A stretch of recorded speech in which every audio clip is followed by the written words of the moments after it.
आपल्या महाराष्ट्रात एक असं गाव आहे जिथे 1893च्या लोकमान्य टिळकांच्या सार्वजनिक गणेशोत्सव संकल्पनेच्या पूर्वीपासून गणपती स्थापनेची परंपरा आहे। विशेष म्हणजे या ठिकाणी विसर्जन मिरवणुकीसाठी तृतीयपंथी समुदायाचा सहभाग असतो। तसेच गणपती विसर्जनानंतर विसर्जन स्थळापासून 1.5 किलोमीटर गुरु गंगाधर स्वामींच्या नावाने लोटांगण घालण्याची परंपरा आहे। विशेष म्हणजे या दरम्यान कुणालाही कुठलीही इजा होत नाही। मठातील विहिरीच्या पाण्यानेच आंघोळ करून सर्व श्रद्धाळू शुद्धीत येतात।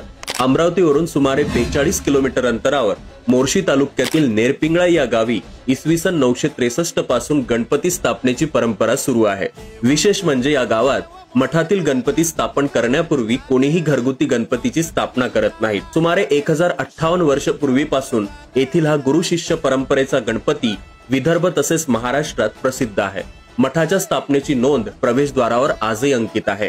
12व्या शतकातील कल्याणमधील क्रांतीनंतर सर्व शरण देशाच्या अन्य भागात विखुरले गेले।